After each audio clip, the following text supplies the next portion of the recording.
Welcome back to our channel Vantra Education. I am Anjali and today we will discuss advertisement writing. Advertisement writing आपको exam में 50 words में लिखना होता है और क्योंकि मैं इस कोर्स वीडियो में डिटेल में डिस्कस करूंगी तो एडवर्टीजमेंट राइटिंग का 2 पार्ट बनेगा। और अगर आपको एक ही वीडियो में सारे फॉर्मेट को रिवीजन करने के लिए चाहिए होगा तो प्लीज़ कमेंट सेक्शन में बता दीजिएगा, मैं बना दूंगी जिसमें एक ही वीडियो में एडवर्टीजमेंट के सारे फॉर्मेट रहेंगे कि सारा टाइप का आपको कैसे कैसे लिखना है। बट इस वाले में 2 पार्ट बनेंगे और दोनों डिटेल में रहेंगे। तो चलिए स्टार्ट करते हैं अपना वीडियो। तो पहले मैं आपको बताती हूँ कि एडवर्टीजमेंट का आखिर मीनिंग क्या होता है। The word advertisement means a public notice और announcement asking for offering service, advertising for buying vehicles, etc. Advertising is a very important tool for promotion of sales and services. मतलब कि advertisement जो होता है वो पब्लिक नोटिस होता है या फिर अनाउंसमेंट होता है किसी को सर्विस देने के लिए, ऑफ़र, या फिर अगर आपको सर्विस चाहिए तो हम लोग उसको एडवर्टाइजमेंट में लिखते हैं, या फिर किसी सामान को अगर हमें प्रमोट करना हो, बेचना हो तो। और प्रमोशन के लिए, किसी भी चीज़ का प्रमोशन के लिए एडवर्टाइजमेंट जो है वो बहुत ही इम्पॉर्टेंट टूल है। एडवर्टीजमेंट के कुछ फीचर्स भी होते हैं, जैसे कि एडवर्टीजमेंट जो होता है वो अकॉर्डिंग टू सब्जेक्ट कैटेगराइज्ड किया रहता है। मतलब कि जैसा जो सब्जेक्ट होता है उसके अकॉर्डिंग एडवर्टीजमेंट डिफरेंट कैटेगरीज में बांटा हुआ है। और जो एडवर्टीजमेंट है वो शॉर्ट फ्रेजेस या वर्ड्स में हम लोग इसको लिखते हैं। इसका लैंग्वेज भी सिंपल होता है एंड कंसाइज होता है और ये इकोनॉमिकल ज़्यादा होता है, क्योंकि ये इकोनॉमिकल, इसमें पैसा ज़्यादा लगता है और स्पेस कम होता है। मतलब कम स्पेस में इस एडवर्टीजमेंट को हम लोग को न्यूज़पेपर या किसी भी चीज़ में डलवाने के लिए पैसा ज़्यादा देना पड़ता है। सो ये इकोनॉमिकल ज़्यादा होता है। इसमें 2 टाइप्स के होते हैं। फर्स्ट है क्लासिफाइड एडवर्टाइजमेंट एंड सेकेंड है कमर्शियल एडवर्टाइजमेंट और डिस्प्ले एडवर्टाइजमेंट। तो क्लासिफाइड एडवर्टाइजमेंट हम लोग को इस कोर्स में पढ़ना है, कमर्शियल हम लोग को नहीं पढ़ना है।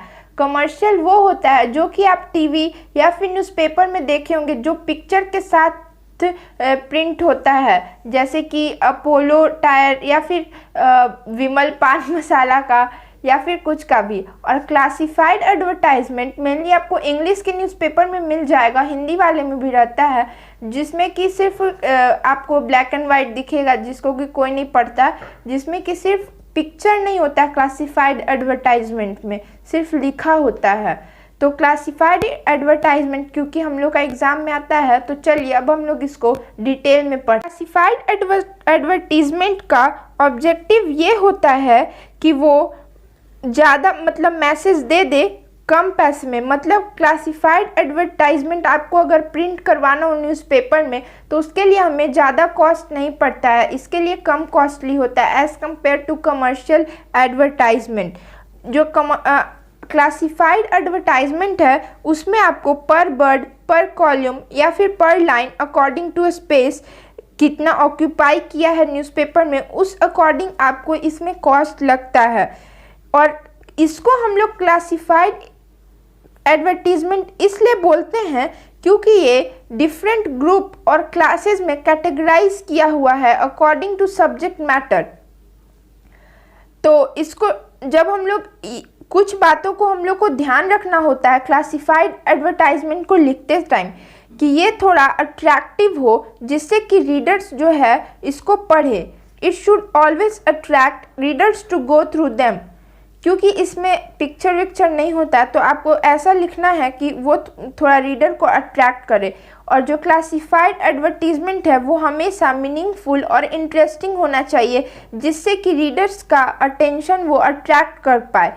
ये हमेशा सिंपल और इफ़ेक्टिव लैंग्वेज में होना चाहिए, क्योंकि अगर आप ज़्यादा हार्ड लैंग्वेज का यूज़ करेंगे तो रीडर्स जो हैं उनको समझ ही में नहीं आएगा कि आप आखिर बोलना क्या चाहते हैं। सो ये हमेशा आपको ध्यान रखना है कि इसमें हम लोग को सिंपल और इफ़ेक्टिव लैंग्वेज का यूज़ करना है। और क्लासिफाइड एडवर्टीजमेंट हमेशा ब्रीफ होना चाहिए एंड टू द पॉइंट होना चाहिए। ये नहीं कि आप पूरा स्टोरी लिख दिए एडवर्टीजमेंट में, नहीं, ऐसा नहीं करना। आपको ब्रीफ होना चाहिए एंड टू द पॉइंट आपका एडवर्टीजमेंट होना चाहिए। तो चलिए अब हम लोग क्लासिफाइड एडवर्टीजमेंट के ग्रुप्स पढ़ते हैं। ये है काइंड्स ऑफ क्लासिफाइड एडवर्टीजमेंट। इसमें बहुत सारे टाइप के हैं। फर्स्ट है सिचुएशन वैकेंट और सिचुएशन वांटेड। तो सिचुएशन वैकेंट तब हम लोग लिखते हैं जब हम लोग को जॉब देना होता है किसी को, जैसे कि कोई ऑफिस में वैकेंसी खाली है और आपको उसमें बुलाना है किसी को, तो उसके लिए हम लोग सिचुएशन वैकेंट लिखते हैं। और सिचुएशन वांटेड तब लिखते हैं जब आपको खुद जॉब की ज़रूरत है, जब आप उस समय अनएम्प्लॉयड हैं और आपको जॉब चाहिए, उस सिचुएशन में हम लोग सिचुएशन वांटेड लिखते हैं। और ये वाला सिचुएशन वैकेंट और सिचुएशन वांटेड सबसे ज़्यादा इम्पॉर्टेंट है बोर्ड्स के पॉइंट्स ऑफ व्यू से, बट हम लोग रिस्क नहीं ले सकते हैं, इसीलिए हम लोग सारा पढ़ेंगे। तो लॉस्ट एंड फाउंड, सेकंड है लॉस्ट एंड फाउंड। जब आपका कोई भी चीज़ गुम हो जाता है या फिर आपको कोई भी चीज़ मिलता है। थर्ड है sale and purchase. Sale and purchase में मतलब जैसे आपको कुछ बेचना हो या फिर ख़रीदना हो। Accommodation wanted available. एजुकेशनल में जैसे कोचिंग ट्यूशन जो भी हो उसका आप देखते होंगे। मैट्रिमोनियल मतलब शादी वादी वाला, जैसे कि आप दुल्हन हैं या दूल्हे हैं तो आपको दुल्हन हैं तो दूल्हे का ज़रूरत है, तो उस टाइप से हम लोग जो एडवर्टीज़मेंट देते हैं पेपर में उसको हम लोग मैट्रिमोनियल करते हैं। तो ये जो है मैट्रिमोनियल और एजुकेशनल, ये दोनों इम्पॉर्टेंट नहीं है बोर्ड के पॉइंट ऑफ व्यू से। ये सबसे ज़्यादा इम्पॉर्टेंट है lost and found, sale and purchase, accommodation wanted and available. To let, जब आपको रेंट पे घर देना होता है या कोई भी घर वर खाली होता है वो आपको लगाना होता है, तो उस सिचुएशन को हम लोग टू लेट बोलते हैं। 8 नंबर है ट्यूशन। 9th है पैकर्स एंड मूवर्स, मतलब कि जब आप कहीं एक जगह से दूसरे जगह मूव करते हैं तो उस समय पैकर्स की हम लोग को ज़रूरत होता है, मतलब वो लोग आते हैं और आपका सारा सामान पैक वैक कर देता है, तो वो होता है। और 10th है ट्रैवल एंड टूर, मतलब कि आपने पेपर में देखा होगा कि यहाँ जाने पे आपको 50% अभी डिस्काउंट मिलेगा, यहाँ पे टूर जाने से ये होगा, तो उसको हम लोग ट्रैवल एंड टूर करते हैं। तो इस वाले में आपको टू लेट इम्पॉर्टेंट है, बाकी ये सबसे क्वेश्चन नहीं आता है। पहले हम लोग सिचुएशन वैकेंट को पढ़ते हैं। तो सिचुएशन वैकेंट वो सिचुएशन होता है when job want you, then situation is situation vacant. तो इसको आपको स्टार्ट करना है रिक्वायर या और वांटेड से। और जब आप सिचुएशन वैकेंट लिखते हैं तो इसके बॉडी में आपको पोस्ट और वैकेंसी का नेम देना है या और ऑर्गेनाइजेशन का नेम, मतलब कि कौन सा पोस्ट पे या फिर कौन सा वैकेंसी, कितने वैकेंसी निकले हैं उस पोस्ट के लिए, वो आपको उसमें मेंशन करना है। फिर आपको कैसा पर्सन चाहिए, उसका डिग्री कितना होना चाहिए, पर्सन का क्या क्या क्वालिटी होना चाहिए, वो आपको मेंशन करना है। फिर आपको name of the company optional है, डाल भी सकते हैं नहीं भी डाल सकते हैं।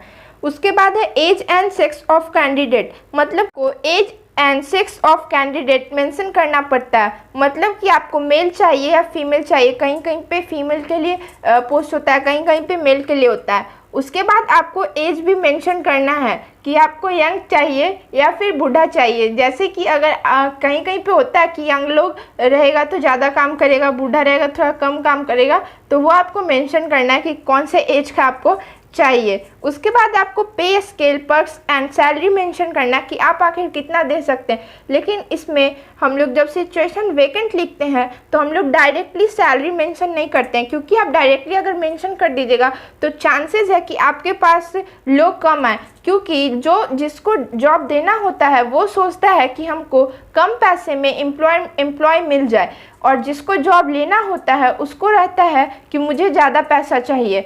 तो उस हिसाब से आपको सिचुएशन वैकेंट वाले में डायरेक्टली सैलरी मेंशन नहीं करना होता है, नहीं तो फिर उतना लोग आएंगे नहीं, सब पहले देख के भाग जाएंगे।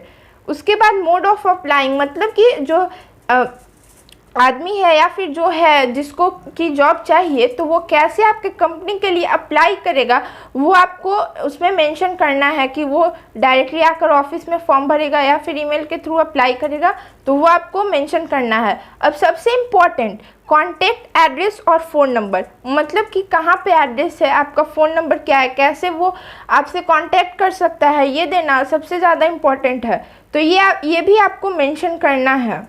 उसके बाद एक और चीज़ होता है कि एक्सपीरियंस, जैसे कि आप अगर आपको टाइपिस्ट चाहिए, जिसको टाइपिंग करने वाला जॉब चाहिए, तो उसको कितने ईयर का एक्सपीरियंस होना चाहिए टाइपिंग में, या फिर कोई भी जॉब में आपको कितना ईयर का एक्सपीरियंस आदमी चाहिए, ये भी आपको सिचुएशन वैकेंट में मेंशन करना होता है। तो चलिए अब हम लोग इसका एक एग्जाम्पल देखते हैं। सिचुएशन वैकेंट का फर्स्ट एग्जाम्पल, इसमें देखिए मैंने आपको बोला था कि कंपनी का नेम या फिर एड्रेस होना चाहिए। तो यहाँ पे सबसे पहले हम लोग को सिचुएशन वैकेंट जो है वो बोल्ड लेटर में लिखना है, मतलब अल्फ़ाबेट जो है वो कैपिटल रहेगा। सबसे पहले हम लोग को ये हेडिंग लिखना है, सिचुएशन वैकेंट है, ये उसका एग्जाम्पल है, तो सिचुएशन वैकेंट लिख देंगे। उसके बाद यहाँ पे कौन सा स्कूल है या फिर कौन सा जगह है, तो वो हम लोग नोट कर सकते हैं, या फिर आप रिक्वायर्ड से भी स्टार्ट कर सकते हैं और लास्ट में भी स्कूल का नाम डाल सकते हैं। तो SVM public school Delhi required. अब यहाँ पे जो आपको चाहिए उसका आपको क्या डिग्री चाहिए, वो तो TGT जो है वो एक टीचर का डिग्री होता है, तो आप यहाँ पे वो मेंशन किए हैं कि TGT मैथ्स के लिए आपको कैंडिडेट चाहिए। उसके बाद मतलब अब यहाँ पे आप पोस्ट भी मेंशन कर दिए। अब एज यहाँ पे मैंने बोला था कि एज मेंशन करना होता है, तो एज आपको यहाँ पे बिलो 30 का चाहिए। अब टीचर में आप सेक्स नहीं भी मेंशन कर सकते, क्योंकि इसमें मेल या फीमेल दोनों चल सकता है, तो वो आप छोड़ भी सकते हैं। यहाँ पे एक्सपीरियंस आपको 6 इयर्स का चाहिए, एक्सपीरियंस देन मेंशन करना सब इम्पॉर्टेंट होता है, सिचुएशन वैकेंट में भी और सिचुएशन वांटेड में भी। यहाँ पे अब मैंने आपको बोला था कि सैलरी जो है सिचुएशन वैकेंट में डायरेक्टली नहीं डलाएगा, क्योंकि आप किसी को जॉब दे रहे हैं तो आप सोचेंगे कि कम पैसे में मुझे एम्प्लॉय मिल जाए, तो यहाँ पे अगर आप सैलरी लिख देंगे तो कोई आएगा ही नहीं, मतलब कम पीपल आने का चांसेस है। तो यहाँ पे सैलरी इनडायरेक्टली हम लोग लिखेंगे। उसके बाद आपको बताना है कि फॉर्म कहाँ से मिलेगा, कैसे मिलेगा, तो वो हम लोग लिख देंगे forms available at reception, contact school by 7 जुलाई। उसके बाद लास्ट में अगर आपको नेम और या फिर डेजिग्नेशन दिया हुआ है तो आपको मेंशन करना है। तो चलिए अब हम लोग देखते हैं सेकंड एग्जाम्पल। हमारा सेकंड एग्जाम्पल का क्वेश्चन, यू आर रजत और Rani, general manager of hotel green park Lucknow, you need a receptionist for your hotel, draft an advertisement calling for applicants। तो आप अगर चाहें तो इसका पहले आंसर खुद से भी लिख सकते हैं, उसके बाद मेरे वाले से मैच कर सकते हैं, इससे आपका अच्छे से रिवीजन हो जाएगा। तो चलिए अब हम लोग इसका आंसर देखते हैं। सबसे पहले आप लिखेंगे सिचुएशन वैकेंट, जो कि कैपिटल लेटर में होगा। उसके बाद लिखेंगे वांटेड ऑफ फीमेल, वांटेड या रिक्वायर्ड से आप स्टार्ट कर सकते हैं, मैंने आपको बताया था वांटेड ऑफ फीमेल रिसेप्शनिस्ट। अब यहाँ पे आपको एक पर्टिकुलर सेक्स चाहिए, तो वो आपको मेंशन करना है कि फीमेल चाहिए या मेल चाहिए। तो यहाँ पे हमें एक पर्टिकुलर फीमेल चाहिए। For the front office of a well renowned hotel should be between 20 to 30 years, मतलब कि यहाँ पे आप एज भी मेंशन किया कि 20 से 30 ईयर के बीच में जिसका एज है वही आपको चाहिए। और उसका आपने क्वालिटीज़ मेंशन किया है कि उसका क्वालिटी प्लीजिंग पर्सनालिटी होना चाहिए, एक्सीलेंट कम्युनिकेशन स्किल होना चाहिए और इंग्लिश में फ्लुएंसी होना चाहिए। अब आपको एक्सपीरियंस मेंशन करना है, तो experience at least 1 year experience required, minimum education is graduated. आपने यहाँ पे क्या क्वालिटी चाहिए, कितना एक्सपीरियंस चाहिए, सब मेंशन कर दिया है। और लास्ट में आपको मेंशन करना है कॉन्टैक्ट डिटेल्स, और अगर नेम और पोजीशन गिवन है तो है interested candidates can contact Rani hotel green park Lucknow और फ़ोन नंबर देना है। और लास्ट में अगर आपको पोजीशन या नेम क्वेश्चन में गिवन है तो आप लिख सकते हैं। और बॉक्स बनाना बिल्कुल भी मत भूलिएगा, नहीं तो आपका मार्क्स कट हो जाएगा। एडवर्टीजमेंट में भी बॉक्स बनाना होता है, नोटिस में भी बॉक्स बनाना होता है। अब हम लोग देखेंगे सिचुएशन वांटेड। सिचुएशन वांटेड, अब सिचुएशन वांटेड इसलिए क्यों होता है, जिसमें कि आप एक्सपेक्टिंग अ जॉब, मतलब कि आप जॉब को एक्सपेक्ट कर रहे हैं, मतलब आपको जॉब चाहिए। तो इसमें आपको क्योंकि जॉब चाहिए तो you need to tell the person in brief why they should hire you, मतलब कि आपको इसमें सब कुछ अपने बारे में बताना होगा कि आखिर क्यों वो आपको हायर करेंगे। तो it should be interesting and appealing so that person actually hires you. तो इसमें आपको qualification, experience, past work, desire कि आखिर आप किस फील्ड में वर्क करना चाहते हैं, आपका क्या क्या स्किल है, आप कितना सैलरी चाहते हैं, और अपना कॉन्टैक्ट डिटेल्स, ये सब आपको देना होता है सिचुएशन वांटेड वाले एडवर्टीजमेंट में। तो चलिए हम लोग एक एग्जाम्पल देखते हैं और इसको और अच्छे से समझते हैं। को सिचुएशन वांटेड कैपिटल लेटर में लिखना है, उसके बाद आपको बताना है, आप स्टार्ट कर सकते हैं इलेक्ट्रॉनिक इंजीनियर टॉपर, मतलब कि आपने यहाँ पे अपना क्वालिफिकेशन बताया कि आप इलेक्ट्रॉनिक इंजीनियर हैं, टॉपर हैं, और आपको ये जो एडवर्टीजमेंट है वो बहुत ही इंटरेस्टिंग वे में लिखना होता है सो दैट जो पर्सन है वो आपको हायर करे। तो आप अपने सारे अच्छे अच्छे क्वालिटीज इसमें देंगे। तो आप लिखेंगे electronic engineer topper from IIT Delhi with an experience of 10 years। अब इसमें experience play a very big role, because experience देख के ही कंपनी आपको हायर करता है। तो आपको ये सब बताना है इसमें। In an MNC recently return from US 6 a suitable job in IT company इन गुड़गांव। तो आपको ये सब अपने बारे में बता देना है, आप किस चीज़ में एक्सपर्ट हैं। और यहाँ पे फिर इम्पोर्टेंट एक्सपेक्टेड सैलरी 1 लाख, मतलब कि अगर आप सिचुएशन वांटेड वाला एडवर्टीजमेंट लिख रहे हैं तो इसमें आपको अपना सैलरी भी लिखना है, क्योंकि अगर जिसको 1 लाख सैलरी देना होगा वही आपसे कांटेक्ट करेगा, जिसको 1 लाख सैलरी नहीं देना होगा वो आपसे कांटेक्ट नहीं करेगा। इसलिए जब आप सिचुएशन वांटेड लिख रहे हैं तो आपको कितना सैलरी आप एक्सपेक्ट कर रहे हैं वो लिखना इंपॉर्टेंट है, लेकिन सिचुएशन वैकेंट वाले में आपको सैलरी नहीं लिखना है, बिकॉज इसमें you want to approach people.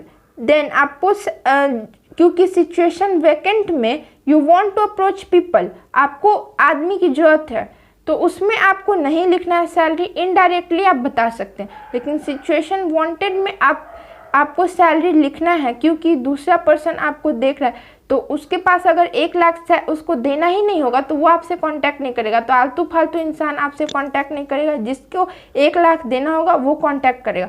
और एट लास्ट सबसे इम्पोर्टेंट आपको अपना कॉन्टैक्ट डिटेल देना है, जैसे contact Vikram 56 olive green. Mobile number आपको अपना यहाँ पे मेंशन कर देना है। और एट लास्ट बॉक्स बनाना बिल्कुल भी मत भूलिएगा एडवर्टीजमेंट में, नहीं तो मार्क्स कट होगा। तो थैंक यू, आज के लिए बस इतना ही। तो आपको एडवर्टीजमेंट में मैंने इसमें 2 टाइप्स के बताए, situation wanted and situation vacant. तो बाकी जो टाइप्स थे वो सब मैं आपको नेक्स्ट वीडियो में बताऊंगी, तो आप प्लेलिस्ट में जाकर नेक्स्ट वीडियो पार्ट 2 भी ज़रूर देखें। और अगर आपको शॉर्ट में मतलब एक ही वीडियो में सारे फॉर्मेट चाहिए, सारे टाइप के क्लासिफाइड एडवर्टीजमेंट के फॉर्मेट कैसे कैसे लिखना है वो चाहिए, तो आप कमेंट करके ज़रूर बताएं। आई होप कि आपको इस वीडियो में सब समझ आ गया होगा। तो प्लीज़ अगर आपको ये वीडियो अच्छा लगा है तो लाइक कर दीजिए, हमारे चैनल को सब्सक्राइब कर दीजिए, इससे हमें बहुत मोटिवेशन मिलता है। एंड कमेंट सेक्शन में अपना फीडबैक ज़रूर दीजिए, ये हम लोग के लिए बहुत इम्पॉर्टेंट है। और अगर अभी भी आपको डाउट या फिर कुछ क्वेरीज रह गया है तो प्लीज़ हमारे टेलीग्राम चैनल को ज्वाइन कर सकते हैं आप, लिंक आपको डिस्क्रिप्शन बॉक्स में मिल जाएगा। सो तब तक के लिए बाय, टेक केयर।